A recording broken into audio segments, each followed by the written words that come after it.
Do you have a hyper sex drive? If so, what do you do? Hi, welcome to today's little lesson. And we've been talking, I think this is the fifth or maybe the sixth, I'm going to say the fifth little lesson that we've been talking about sexual desire, masturbation, and related subjects, all about human sexuality in the context of God's original design and context of how that's revealed in the Bible and, of course, in our experience. You know, before I reached puberty, I don't recall having any sexual desire. And I think probably you'd say that was my experiencing as well. So this is a biological thing that's not something to be ashamed of, but something to be acknowledged and embraced and appreciated. Oh, I'm so glad God gave me sexual desire. And I'm glad that he came up with the idea of sex and put the nerves in my body in the places that he did and everything else involved in that. And the mysteries that are involved, just are mind-blowing when you think about it. Again, I don't understand a whole lot about women. I'm trying to understand them best I can. I'm married to a beautiful woman. But men, are clearly visually, sexually aroused. And that's a problem. And that's why Scripture, tells women to dress modestly, because you don't want to cause, a brother or anyone to stumble, to be tempted to look at you lustfully. So you don't want to lead them on in any way. And that's because, again, men are aroused sexually by what they see. And that's, you just think about that for just a little while. What an incredible mystery that is. What would be so attractive about the female form? Think of all the beautiful things there are to see that God has made, all the variations of form and color and size and shape and so forth. I mean, there's just almost innumerable variations on themes of form, right, in the world.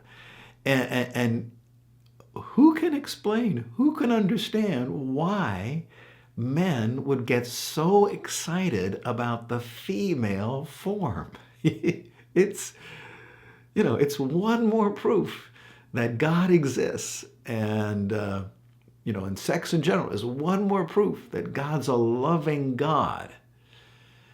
And so in these little lessons, I've been trying to help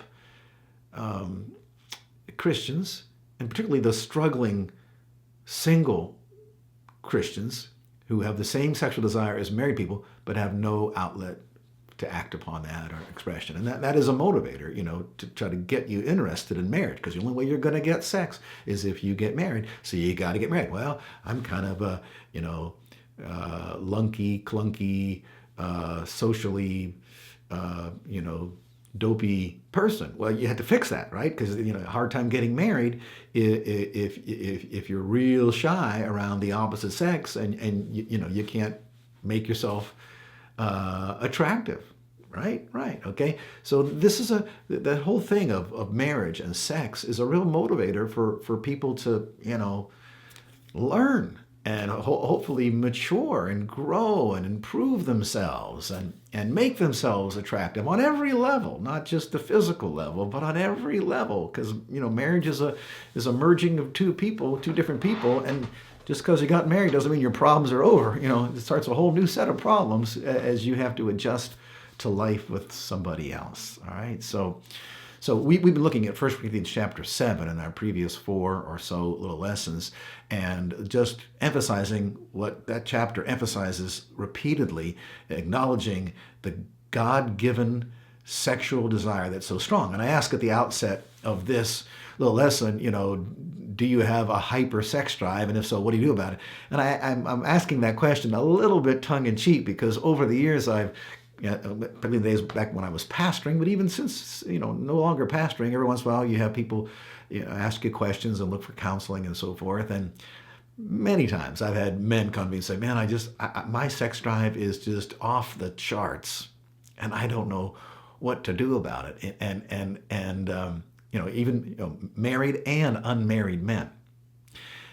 And God bless them, and I said, well, describe to me, you say you have a hyper sex drive that's off the charts. Will you describe to me, kind of in more specific detail what that looks like, And then when they tell me, it's always so much fun to tell them, oh, you don't have a hyper sex drive, you have a normal sex drive.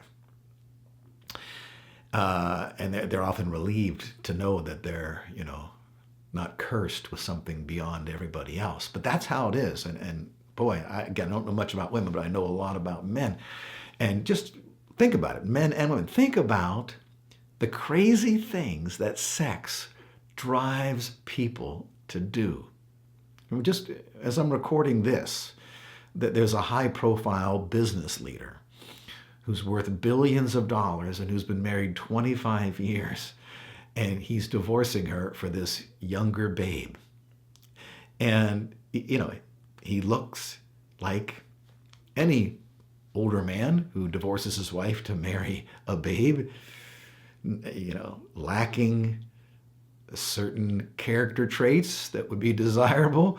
He knows everybody's looking at him and saying, you're dumping your wife for this babe.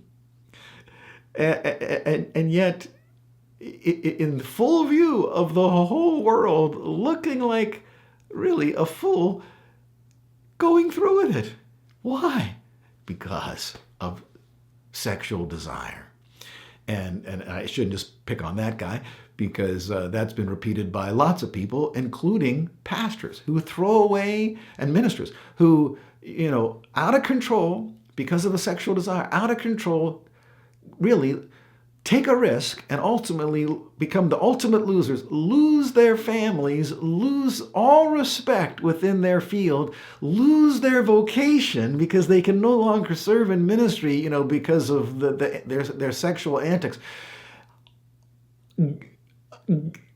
Pay that kind of a price for sex.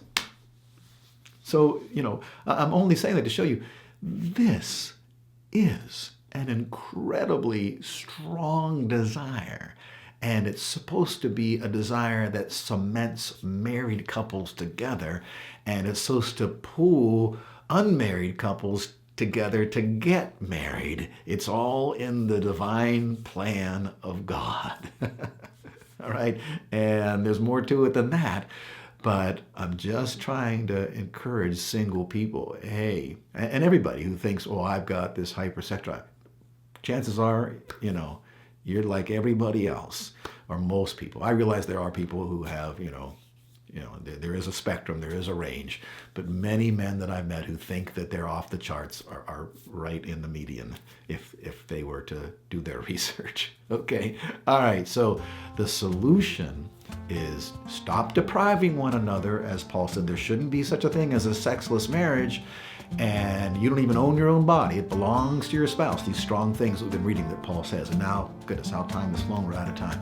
So we'll pick up here at our next little lesson. We're going to get through 1 Corinthians chapter 7 down to the 9th verse. And I love that 9th verse. Oh, my goodness. The truth will set you free. All right, hope to see you next time.